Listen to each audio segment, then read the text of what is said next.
Alright, welcome back once again. This is Miguel. And Michelle. And now we're going to review an interpretation of Izanami and Izanagi made by me.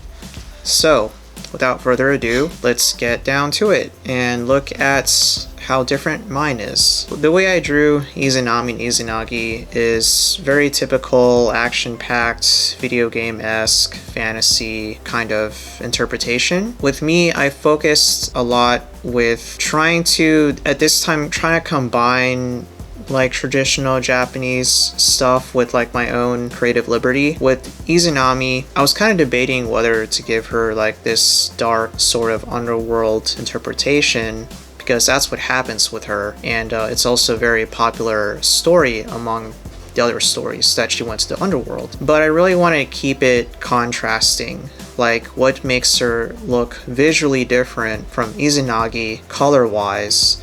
So I kept the colors light, but also with red. And then I just had a lot more fun of how I wanted to present her. So I gave her these wings and these spikes coming out. I just went wild with it. With Izanagi, I try to keep it more human and more like the typical traditional masculine representation. And just for funsies, I decided to create his right arm with some fantastical armor. Nothing to do with any cultural context, just pure fantasy. With him, of course, I gave him the spear. The mistake I did was, I forgot the jewels.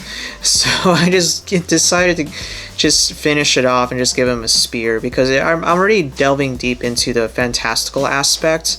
So I just kept it that way and didn't want to make any sudden changes. Oh, actually, with Izanami, I decided to give her this mummified look to her face. So that's like one thing I did want to keep it that sort of Halloween-y underworld kind of feel to it. Kind of mummified her a little bit with like the torso, the arm, and the face. Kind of gives some horror vibes. I agree with how you're depicting everything to be sort of high, like almost like a high fantasy. And since we are talking about the Japanese creation myth, your style really reminds me of Yoshitaka Amano. I'm sure your little fanboy inside is just like, yes, Amano.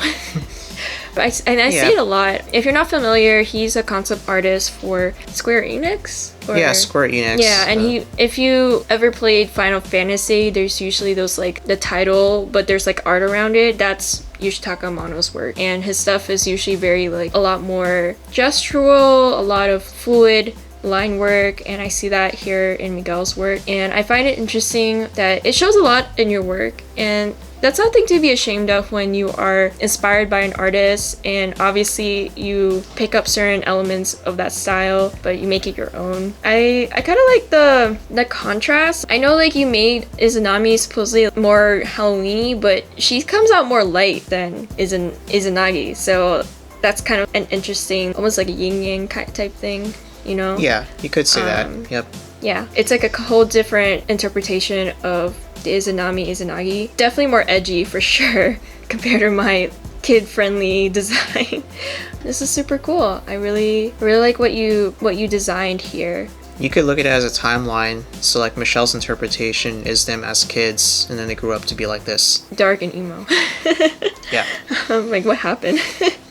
They like, once they just picked up that knife, they're just like, things changed. So that is my interpretation, and I could have probably done differently with the background, but I just wanted to finish it off.